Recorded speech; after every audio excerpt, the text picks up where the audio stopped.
Decoding Dementia. So what we're essentially going to do is break down the complex definition of dementia, look at what it is, what symptoms it gives out, and what exactly happens inside the brain of a person with dementia. Okay, so just to have a brief look on the contents, I'm going to be talking about the definition, the causes and mechanism, and the types of dementia. Okay, and then Anu is going to give you a detailed session on the importance of caregiving and caregiving methods. Okay, so now let's start with what dementia is. If you look at the books, the book definition of dementia is, it describes a set of symptoms which include loss of memory, mood changes, and problems with communication and reasoning. In short, it is basically the inability to do everyday tasks without any kind of issues or without any kind of trouble. Okay. As I said, problems interfere with a person's ability to do the things that they used to be able to do or they used to be able to manage. Now, a common misconception among many people about dementia is that it is a common part of aging. That's not true. Maybe small things, yeah, I mean everyone forgets small things. Even at a young age, people tend to forget where they kept a slip with a mobile number or things like that. But forgetting things like when you had lunch, forgetting things like where you were last evening, things like that, they are not a normal part of aging. Okay, now dementia is an incurable disease. Okay, it is an incurable disorder, but it can be made close to curable. It can be made easier for the person with dementia and the people living with them as well. Okay, so now, okay, going into the brain, what exactly happens? Now, as we all know, we have nerves. Okay, now the nerves are made up of nerve cells. These nerve cells are called neurons. Now, in our brain, essentially, it is a cluster of neurons.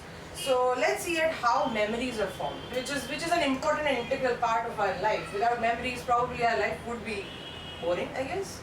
So, okay, now we have a lot of neurons in our brain. Okay, now let me just give you an idea with the diagram. So let's say that this is a neuron. This is another one. This is kind of comically how it looks. Now, there are electrical and chemical signals always in between these neurons. Okay, these neurons are in the entire body. Everything that happens, every transport, every little thing that happens in our body is because of communication between these neurons. Now we're just talking about how memories are formed. Okay, so now say there are 300 billion neurons in the brain. Now let's consider these two neurons. Okay, now they are going to have a pattern, as in they're going to release a specific intensity of an electric impulse or a specific chemical transmitter. That chemical transmitter is going to correspond to the memory. Say exactly what I'm saying right now. There is a pattern of neuronic activity being formed in your brain which is helping you register these words in your brain. Okay, this is what actually or ideally the brain is supposed to function. Now, okay, that's exactly what is written on the slide. Now let's see, we have different categories of memories. Okay, similarly, there are different regions in the brain where different kinds of memories are stored. So we have they are called the lobes. Okay, of course we have different kinds of classification of the areas of the brain. Okay, there are hemispheres like the right hemisphere, the left hemisphere. In this case, there are lobes depending on where the memories are stored. Okay, so we have the frontal lobe right here, the parietal lobe right here, the temporal lobe right here, and the occipital lobe on the behind. Okay, and then there is the brainstem and then the spinal cord and so forth and so on. Now the episodic memory is responsible for registering day-to-day activities. As I mentioned earlier, like when you've had your last meal or when you've had your last shower, etc., etc. Whom did you meet in the morning and things like that. Semantic memory is supposed to register general knowledge facts. Okay, basically maybe the educational stuff that we learn, what you guys are going to learn from this presentation, maybe parts of those.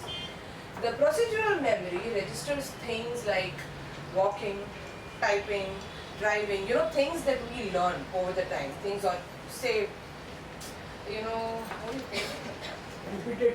Repetitive activities, yeah, something that you use in your day-to-day life, but you're not born with that knowledge in your brain. You learned it over time. And working memory has things like, say you're taking down a phone number from somebody, and you keep dialing it again and again, and you tend to just involuntarily memorize it. Okay, those things are stored in the working memory. Now, what happens when dementia attacks the person?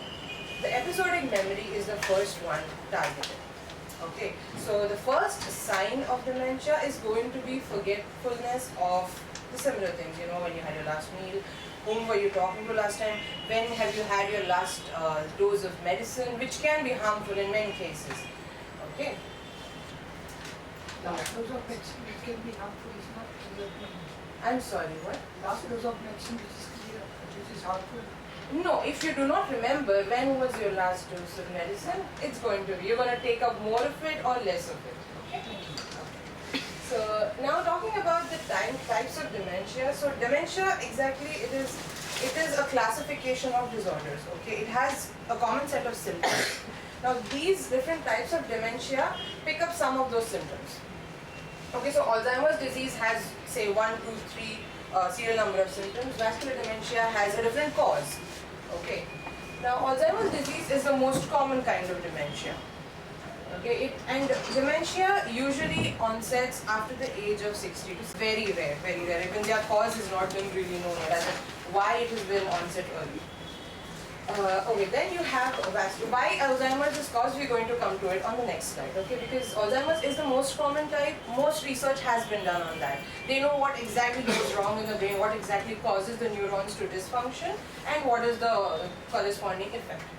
Vascular dementia is one which is caused because of, say, a mild stroke or paralysis death. Okay, so it doesn't completely. You know what happens during a stroke? A person is, partially paralyzed, or some part of his body, some part of his nervous system is really damaged. Vascular dementia, if it is a really mild stroke, it can cause damage to the neurons in the brain, causing to dementia. Now there's dementia with Lewy bodies, frontotemporal dementia, and Korsakoff's. These are not very common, but they are prevalent. Now dementia with Lewy bodies is, okay, so we all know everything in our body works because of different proteins, okay? There are different proteins that have different function. That's how our body works. Now what happens is when there is an overproduction of any one of these proteins, the body doesn't need so much, okay? We are not going to have, just because we have so much glucose, we are not going to be completely active or keep on doing activities. We need to rest. So if there is any extra protein produced, it does not get used up. It gets clumped or deposited at different parts of the body. Okay, so this is similar to what happens in the brain. There are clumps or deposits of different proteins produced in huge amounts, more than what is required by the brain. Okay, now how that affects us, we're going to see in the next slide. So there's one kind of protein that gets deposited in Alzheimer's disease. There is different kind of protein that gets deposited in dementia with Lewy bodies. Frontotemporal dementia is one that affects the temporal lobe. So, as I mentioned, we have the temporal lobe right over here. So the frontal lobe and the temporal lobe is what gets affected because of frontotemporal dementia. And then Korsakoff syndrome is the kind of dementia caused by extensive alcohol use. Okay.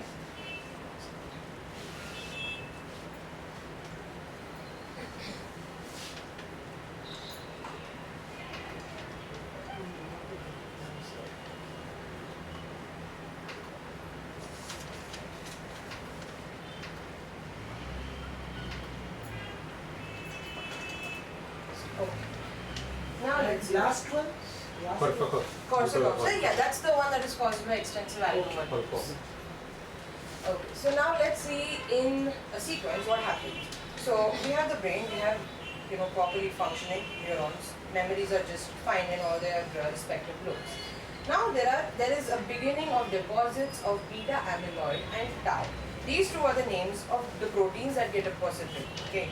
Now, if they get deposited, what happens is, now neurons are, as we saw, communicating with each other. Okay. Along with this, the neurons inside the cell, in each individual cell, also have signaling activities that are going on. Because obviously, like say, I am communicating with you guys, but there is a hell lot of thing going inside me and going on inside you, which is leading to a positive or proper communication between us. So these neuronic activities inside the neurons as well as between the neurons get disrupted because of the deposition of these proteins. Now as a result of this, what happens? The neurons tend to shrink. Okay, so if you actually literally look at the brain of a person with Alzheimer's, with say 10 or 15 years of extensive Alzheimer's disease, his brain is going to be smaller. His brain has literally shrunk in size. Okay, so this is, now what happens is neurons are not of the same physical structure that they were earlier. Their signaling activities are not happening as they were happening earlier. As a result, we do not have the original patterns forming. Okay, now if the patterns are not formed, the memories are not going to be able to be retrieved. This is what goes wrong in a person with dementia. He is not able to form the memories in the first place, forget about retrieving it. Okay, so now, okay, we're talking about Alzheimer's, we've seen in words what it means. We're going to see a small video just to make it clear to you guys how it exactly attacks the brain.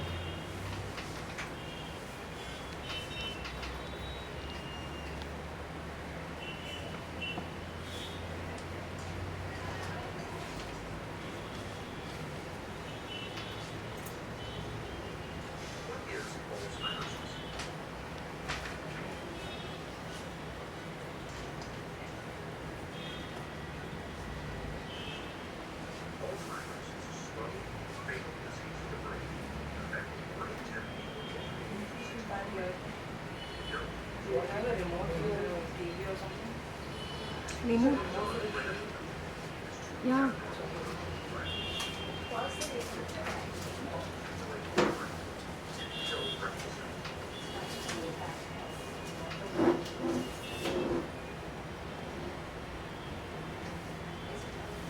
From where the audio is coming? Audio? There is machine.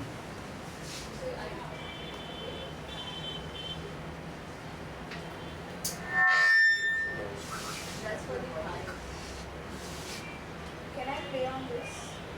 I don't mind. Would you mind waiting for 5 seconds? Yes, we don't mind. Yes, thank you so much.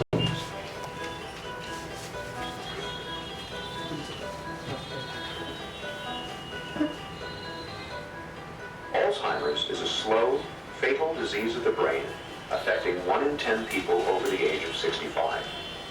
No one is immune. The disease comes on gradually as 2 abnormal protein fragments called plaques and tangles accumulate in the brain and kill brain cells. They start here in the hippocampus, the part of the brain where memories are first formed.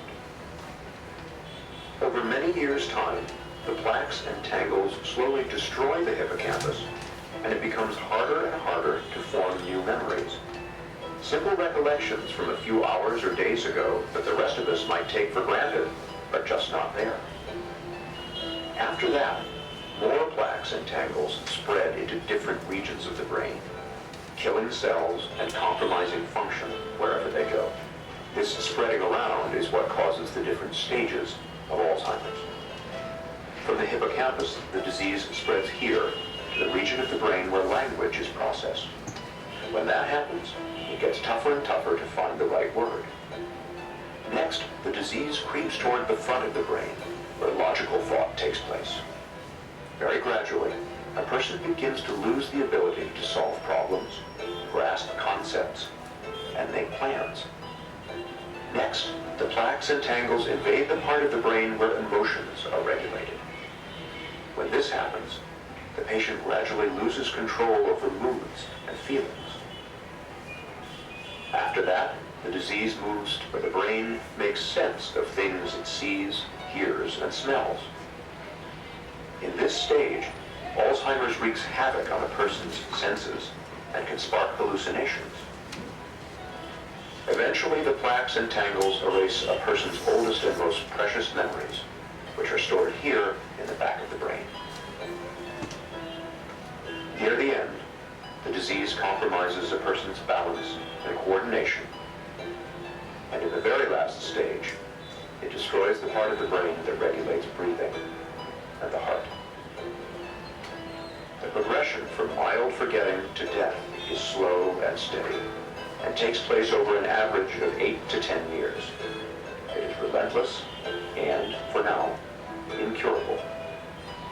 Helping your family, friends, and neighbors to better understand Alzheimer's will reduce stigma, improve care, and even help the fight for a cure. Thanks for helping to do your part. So was that good enough? You guys? Okay, so I think just be a little more specific on the parts of the brain that get targeted, but it's similar, the protein deposits and literally spreads out like a virus into the brain. And this, whatever we do is thanks to our brain. Our brain is a masterpiece of creation. Okay. So now that we know what is going on scientifically inside our head, let's see what effect it causes. Okay, before that, now, of course, you have to have a healthy lifestyle. Okay, everybody needs to have that. That goes unsaid for everybody. But there's no such cause that you do this and you're going to get Alzheimer's by the time you're 65. There can be no such statement made as of now. Okay, so age is the biggest factor. It's not our fault, it's just natural. Age is the biggest factor. Okay. So if the saying, the average beginning of onset is 65 years of age, as I mentioned, by the time you're 65, there is a chance that 1 person in 50 people is going to have Alzheimer's. Okay. As the age gradually increases, if you're 75, there is a possibility, if there's a 75-year-old, there's a possibility that 1 in 20 people is going to have Alzheimer's or dementia, and by the time the group becomes 85, there's a possibility of 1 in 5 having dementia. Yeah. It's that high. As you must have seen, most of the people who are suffering from it are really old, which kind of is sad because they're old, their bodies are anyway weak. Okay, now it adds on that they're not able to do their mental activities properly too, which is why it is kind of a big issue. Okay, so now that we're not able to, a person with dementia is not able to form memories. What happens? Their priorities are going to change. They are not going to perception basically, which is really important. That changes. Their perception of things changes. They might feel, say, comfortable at a 25 degree Celsius temperature earlier. Now they might find 30 or 20 comfortable. And the problem is your family or whoever the person with dementia's family is, they do not know. They have been living with this person for say 50 or 60 or 70 years and having the same process from before. So it is also difficult for them to accept that this person is changing so much. Okay, which is why we're talking right now. We're going to talk how it works. And because of that, I feel the key statement or the golden statement that we need to accept completely is that reality can be different for different people. Just because we are seeing black and white on this screen does not mean he or she is also seeing black and white on the screen. Perception, reality is different for different people. We just have to accept that, and that makes a big difference. Okay, now, so let's look at the symptoms of dementia. Now, this lady with almost, you can see a question mark on her face. Okay. She's like, how can I find my way home if I don't know where I am? So she's lost the memory formation of address recognition, place recognition. She may be living at her place for 25 years, okay? She knows everything about that place, but she can't remember her address, and plus she doesn't even know where she is right now. Another symptom would be, I know what I want to say, I just can't find the words. So I would like to use an example that our senior trainer has given in other seminars. So say that there's a person with dementia and one of us is just talking to them. So we ask them, would you like tea or coffee? Now, ideally, if you break down the process of asking the question until their answer coming to us, they are going to have to look for the word tea in their brain. Okay, you locate where the word tea has been stored. Then you go locate where the word coffee has been stored. Then you analyze which one do you prefer, which one do you like more, or would you prefer now something else? What exactly mood are you in to have? And then finally you have to give them the answer. They have to give you the answer. That is very difficult for a person with dementia. Okay, every activity that we do in 2 seconds, they're probably going to take 1 minute or 2 minutes to do. And they know that we are expecting an answer from them. Okay, so they're going to try to find an answer as soon as possible, which is too much activity for their brain. Their brains are not equipped to do that much activity. Okay, so usually I think Anu is going to talk about it as well. It's always good to not, target them with questions. It's always better to, explain that you are going to do something and that way extract ideas out of them or what kind of mood they are in or what they feel like doing right now, etc. Another symptom would be, okay, last week I shouted at my grandson and I'm not sure why. Mood swings, a very important factor in a person with dementia. Okay, they are going to have extreme mood swings. There's no pattern to it. You just have to be prepared every time. What we're going to do is, the best you can do is prepare yourself mentally. Be more patient with them and understand how to deal with it. And just a list of all the symptoms. apathetic, more self-centered. You know, say there's a group of 5 people sitting. Okay, there's one person who has dementia. If there is another outside person coming in, if this person has not been greeted, the person with dementia has not been greeted, he's going to be like, okay, you know what, why is this person not greeting me? Is there something wrong with me? You know, they tend to think everything in themselves. Is there something wrong with me? That is why it triggers such a bad reaction in them. They tend to feel that they are out of the crowd. Nobody likes to be out of the crowd, right? And they're not. They're human beings. Come on. So that is why they're kind of more self-centered. They tend to, you know, reassure themselves that no, we are one of the crowd. Then there is less ability to make decisions, because see, making decisions is a learned talent. Okay, we learn from experiences. We learn to make decisions from experiences. Those memories are not being formed in them. How are they going to use the experience to make decisions? They are forgetful of recent events because they react unpredictably as a result of mood swings again, and they hallucinate. As you've seen in the video as well, they may hallucinate, and they might also think that they are hallucinating, which is extremely difficult to, you know, distinguish. We really don't know if they're really hallucinating or they are thinking that they're hallucinating. Anything can happen. So those are the symptoms. Okay, now let's see how dementia exactly is diagnosed. There are 2 major factors involved in diagnosing dementia. Either you look at the brain, literally the structure of the brain, as to how much part has been damaged or how much part is looking different from the remaining or from a normal brain. And the other part is literally asking questions to the person and seeing, you know, physically the mental activity, what's going on. So there is a test. The test can be given or taken by a geriatrician, a neurologist, or a psychiatrist. These people are primarily involved with, you know, mental disorders and people with dementia, etc. So the tests are, there's MMSE, which is a mini mental state examination. They have a list of questions asked to the person with dementia, and it's a total of 30 points. A score of about 27 is considered normal. Okay, the lower the score, the higher the probability of the person suffering from either dementia or Alzheimer's. So usually a person with Alzheimer's has a loss of 2 to 4 points with every year of progression of Alzheimer's. Okay, and then you have a brain scan, which will give you a picture of the brain, you know, show you what's the size of the brain, what are the neurons looking like, what is each region looking like, etc. The PET scan is positron emission tomography, and there is a blood test, a basic blood test, just to see if everything is normal. Okay, now is it curable? Also, we're going to consider your question. As I mentioned earlier, it is not curable. Okay, you can't come back if you're starting on a scale of 0 to 1 to 3 of degrees of progression. You can never come back to 0. What you can do is, if the time between 0 and 1 and 1 and 2 is X years, you can make it X plus 2 years. You can slow the progression of dementia or Alzheimer's. It cannot be reversed. Okay, and it cannot even come to a halt.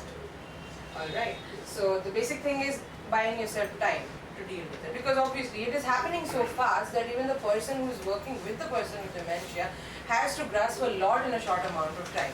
So it's going to make it slower for them as well, for the person with dementia, as well as for the people who are working with them. Now, as we were talking about, you know, hallucinations and things like that, you know, mood swings and stuff, there are drugs, there are antipsychotic drugs which are used for patients with schizophrenia, etc., to, you know, suppress their neural activity. They kind of will relax them, they wouldn't be hyperactive and etc. It is a very, you know, say, momentary relief. Okay, nothing long term. Alright. Okay, that was about the science part of dementia. I hope you guys have understood. Now we're going to see how the life for a person with dementia can be made easier. Alright, that is going to be carried out by Anu. We'll come back to questions after she is done.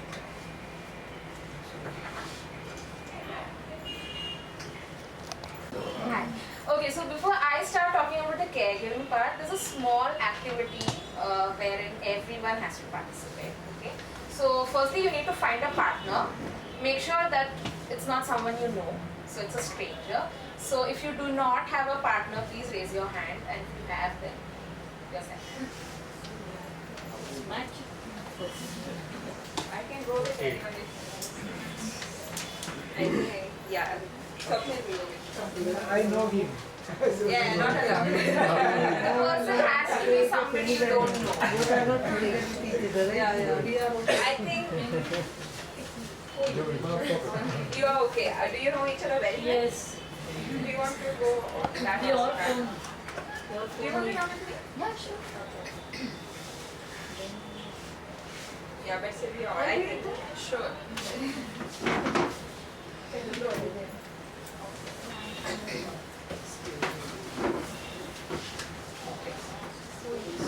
I'll go there. Yes.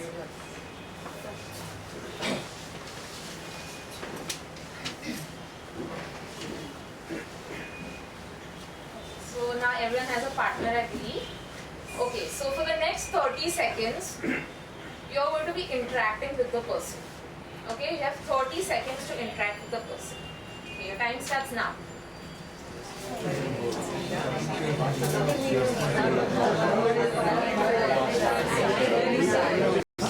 You can go back to your original place. What they were talking about, what we were discussing. One or two people. Yes. We just ask about name, where you are from, Okay. what is the interest you have here. All right. All right. Interest and knowing each other. Background. Okay. I'll tell you the reason why we did this activity a little later.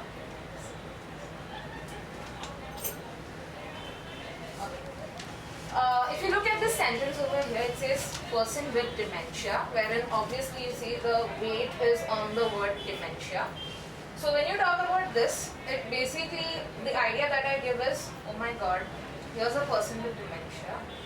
This disease is incurable, as you all know. Now this person is going to have mood swings. This disease is only going to get worse, and he's going to have trouble remembering his address. He's going to have trouble remembering who his relatives were. So I'm making it all about dementia and nothing about the person.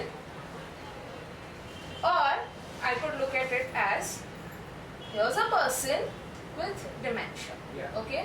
So when I talk about the later sentence, it means okay, the person might not remember the lyrics of the entire song, but hey, the person can still sing. Okay, or the person might not remember the recipe of the entire dish, but he or she is still interested in cooking. Okay, so as we were interacting, we were more interested to know about, what is it that interests the person, what are the person's likes and dislikes. We were smiling, we were being very nice and jovial, okay. So we were more interested to know about the person more. So when we are dealing with someone with dementia, which approach do you think suits best? Do we make it all about the disease, or do we make it about the person? About the person, anytime. Anytime, you have maybe dementia or any other disease. Yeah, very true. Be centered to person. Alright. Our next segment is pearls of wisdom. Okay, so here's a compilation of quotes which is said from the point of view of a person who's living with dementia. Okay, let's have a look at them. It teaches you a lot of lesson is what I felt, because it definitely changed my perceptions a lot. Okay. When you regard me, notice what I can still do, not just what I can't. So like I said earlier, can't remember the entire song, no problem, but still interested in singing. Yeah? When I'm no longer able to make my wishes known, treat me still with dignity and respect. I think the two words that really yell out from that quote is dignity and respect, because that's how even we would want to be treated. Please excuse my failings and be patient with me. Now, I call patience a lost virtue for the simple reason that at least my generation has lost it totally. We want everything instant, and we just refuse to be patient with everyone. So, yeah, that's something to learn from here. Fast food. Best example. Excuse me, can you just keep that slide for a few minutes? We'll just let you take the quotes. Yeah, sure.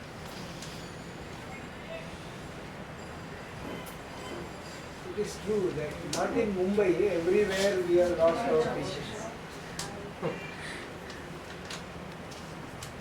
Which is the true nature of humanity. Should be. But I guess the true nature as well is evolving. That's Right? it. So that's kind of No, we have forgotten we are all valuable and we are patient. Okay, shall we? Just two.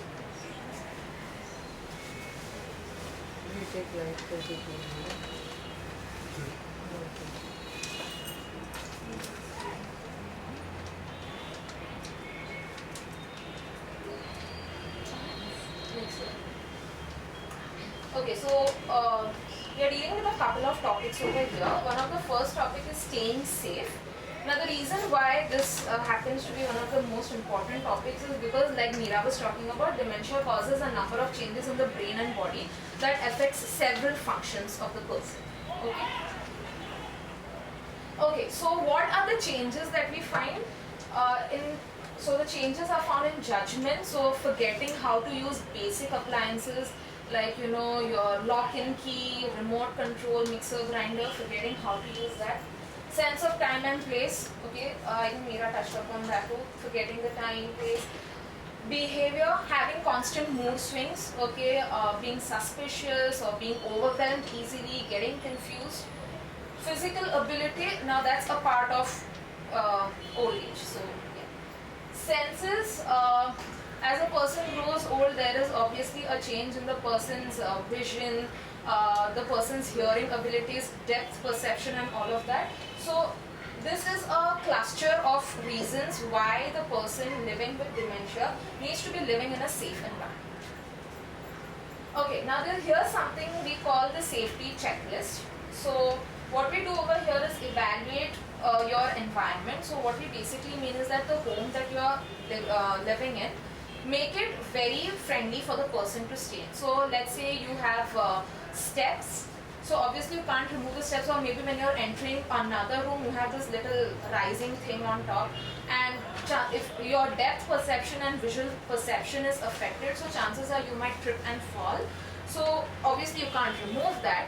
So what you could do is you could place something colorful on that so that the person notices.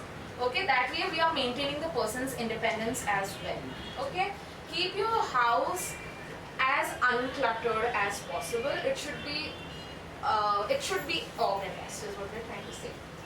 Avoid injury during daily activities. Now daily activities is something it's our next topic. So the activities that you're doing with the person, make sure that it does not involve falling, or you know, it involves sharp objects or something like that. Okay? Accidents, true. Beware of dangerous objects and substances, knives, blade, any sharp objects. Make sure that it's put away or it's used only under your supervision. Medications especially should be kept locked once the person has taken it, because chances are the person will say that, you know, I have not taken my medication, give me my medicine. So just to avoid confusion for yourself, what you do is you just keep it locked out of the person's sight. Now we do something called we at EHA do something called risk assessments, where we follow the similar guidelines. Okay, activities. Okay, why do we all need to be involved in some kind of activity? Because that's how we like to spend our time, right? So just because the person has got dementia and has changes in judgment, behavior, etc., does not mean that you confine the person to one part of the room and not let the person do anything. Okay, so now let's see how we can make days more meaningful for them. So activities obviously structure time. They can make the best of a person's abilities, enhance quality of life, and basically help the person to relax. Activities can also reduce behavior like wandering or agitation. So if, let's say, one of us had to sit at home the entire day doing nothing, we are just asked to sit over there. More chances are by the end of the day you're going to yell at someone, you're going to be frustrated, you're just going to be angry. So it's exactly the same thing that happens. Okay, but most importantly, I feel both a person with dementia and his or her caregiver can enjoy the sense of security and togetherness that activities can provide. This is basically a bonding process for them. Simple activities, the time that you spend together, being with that person matters so much to both of you, both the caregiver and the person living with dementia. Okay, now what are the types of activities that we can do? We are not thinking of some. This isn't rocket science. These are like simple activities that we can do, like dusting, sweeping, preparing food, having food together, shaving, and all of that. Some simple activities where you can spend time together. Okay. Like you can see in the pictures, happy doing something. Yeah.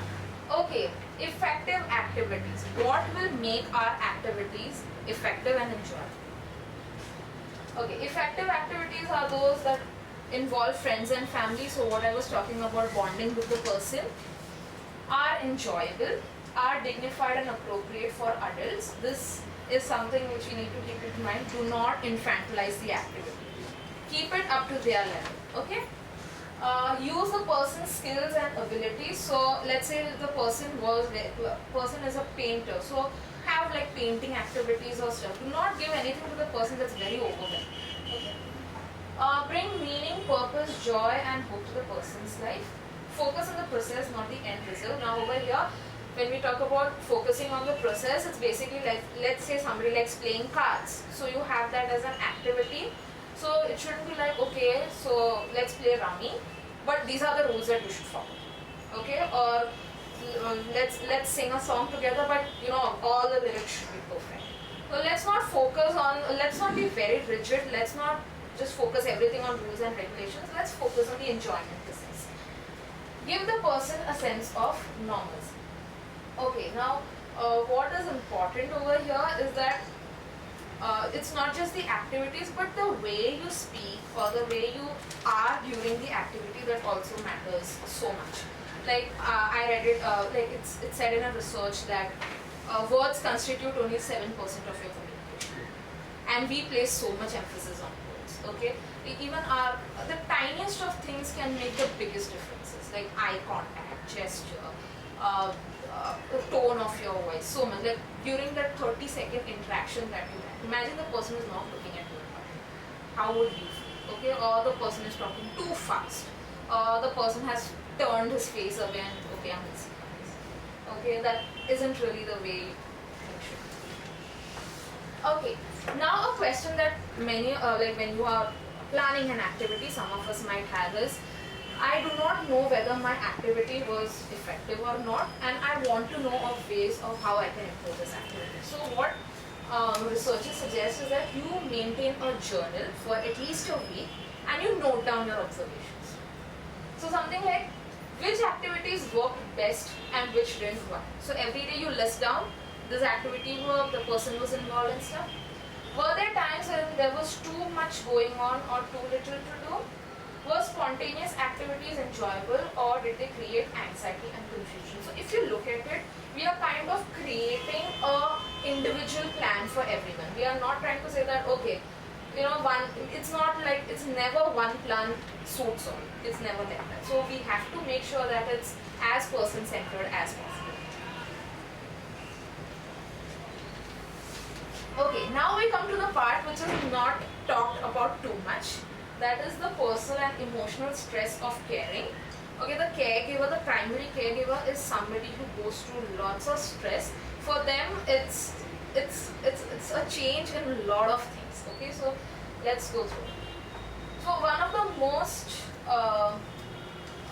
powering emotion that the caregivers face is that of grief. Now, when I refer to grief over here, it means losing the person that you once knew so well. Okay, so if it's your mother, you knew your mother from the time you were born, and now when the person has been diagnosed with dementia, slowly things are changing. Okay, or it could be a spouse, or it could be a sibling. So grieving the loss of that person who you knew for so long, that is really overpowering, and that's one of the first powerful emotions that they have to deal with, dealing with the loss of that person. Okay, next, guilt. Now over here, guilt we refer to in terms of guilt about not, so some caregivers might have this guilt of I am not taking good enough care of the person with dementia, or I am not doing much for that person. So that guilt. Sometimes caregivers might get angry, frustrated, and they might speak in ways which shows that they are angry, and later they feel guilty about it. Guilt could also be, let's say the disease progresses to a much advanced state, and now the caregiver thinks that I have to put this person in a residential care home, even then you face guilt. And I think guilt is something like, okay, let's say if there's a person with dementia and the caregiver decides ki, okay, let me put, now it's progressed too much, now let me put this person in a residential care home so that the person receives better support.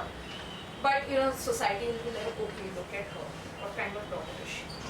Okay, she's putting her mother in a residential home. So that's where all this guilt comes from. Okay, so one way of dealing joint support groups.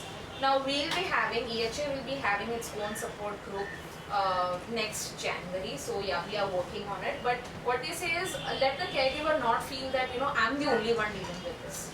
Okay, because there are several other caregivers who will be having a million of questions in mind. So let them come together, discuss their worries and feel a little better. Okay, loneliness. Like we know, this is a 24/7 thing and this will go on for many years. Caregiving is a long procedure. So what happens is that many of the caregivers, they withdraw from society. There are not much contacts they have, obviously because they, you know, obviously they don't have time to go out and socialize with people. So what happens is that they are alone. They do not really have people to share their concerns with. So yeah, that's a huge issue.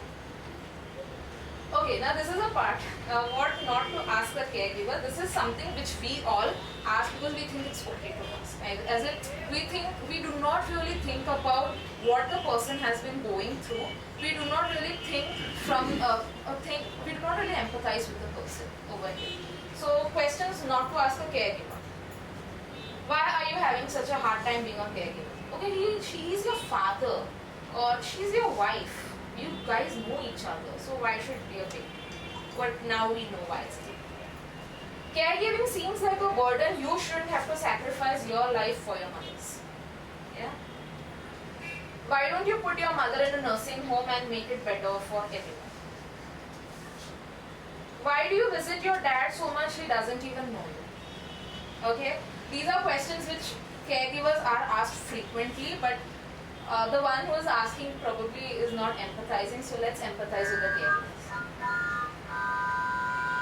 Mostly it is out of ignorance. Yeah, it's true. It's out of ignorance. There's this beautiful video which we would like to show. It's basically about this. She talks about symptoms and the changes that have happened in the person. It's beautiful. I met him November 24, 1949. He was handsome and tanned, tall. Well, his name was Shalom. I said, that's a beautiful name. I've been looking for peace all my life. And after 3 days, he proposed. He was sincere, he was honest, he was sweet, he's been steadfast, always a gentleman. Now, he's become a little bit irritable, unpredictable, sometimes unkind, but it is not the mark of them. A good 18 months ago, he became so difficult to manage. Things became so bad in the house. Papers were lost, bills were not getting paid. Bills were being paid twice.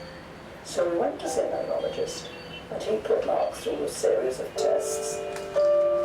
And his opinion was, first, that it was cognitive impairment, and then after some of the scans, then it was Alzheimer's disease. I was devastated because I didn't know much about it, but I did know that it's a mind-destroying disease. I know that it has a progression, the outcome of which is too distressing to contemplate.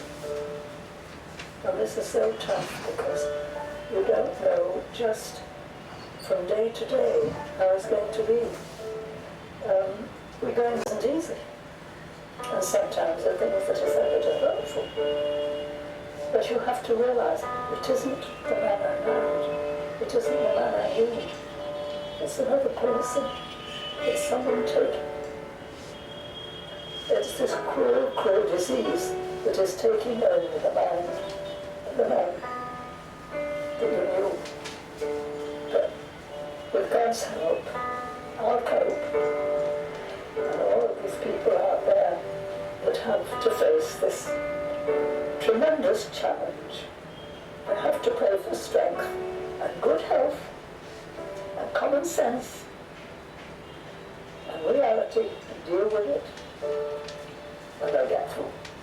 They'll get through just fine.